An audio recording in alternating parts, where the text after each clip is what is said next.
নমস্কার বন্ধুরা, চলে এলাম একটি ছোট্ট ব্লগ নিয়ে। আমরা চলে এসেছি সবাই ভৈরবতলার মন্দিরে। আমাদের এখানে ভৈরব বাবার মন্দির আছে। শিবরাত্রি উপলক্ষে এখানে মেলা বসে, তাই আমরা সবাই এখানে চলে এসেছি। আপনারা ভৈরব বাবার দর্শন করে নিন, আমরাও দর্শন করলাম। আর ওই পাশে রয়েছে মা কালীর মন্দির। পুরো মন্দিরটাই আপনাদেরকে একবার দেখিয়ে দিচ্ছি।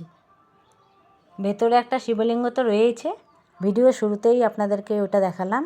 আর বাইরেও একটা বড় শিবলিঙ্গ রয়েছে। এই দেখুন, বাইরেও একটা বড় শিবলিঙ্গ রয়েছে। দেখুন, আপনারাও দর্শন করে নিন।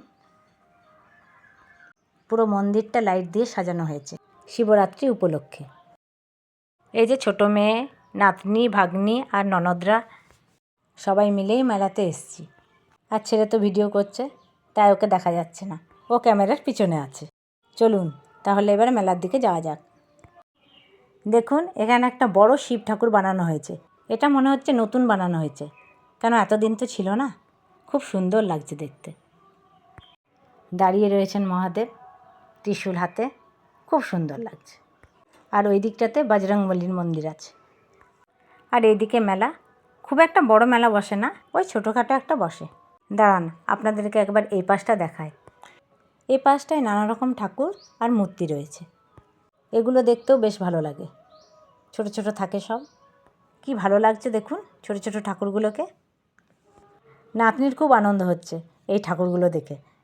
ও মনে হয় এই প্রথম দেখছে এইগুলোকে।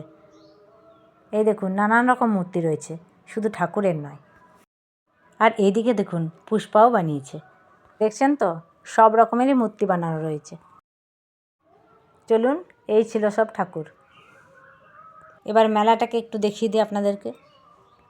এদিকে রয়েছে সব খাবার দোকান, আর ওই পাশটায় রয়েছে চুড়ি, মালা, কানের এসবের দোকান। আর মেলাতে এলেই তো টুকটাক কিছু কেনাকাটা, টুকটাক খাওয়া দাওয়া এসবই হয়।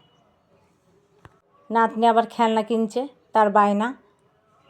এখানে আমিও চুড়ি, মালা, কানের এসবই দেখছিলাম। যতই বাড়িতে জিনিস থাকুক, মেলাতে কিছু না কিনলে হবে না। কি ঠিক বললাম তো বন্ধুরা? এখন ভিড়টা একটু কম আছে, আমরা তাড়াতাড়ি এসেছি, একটু পরেই ভিড়টা বেড়ে যাবে।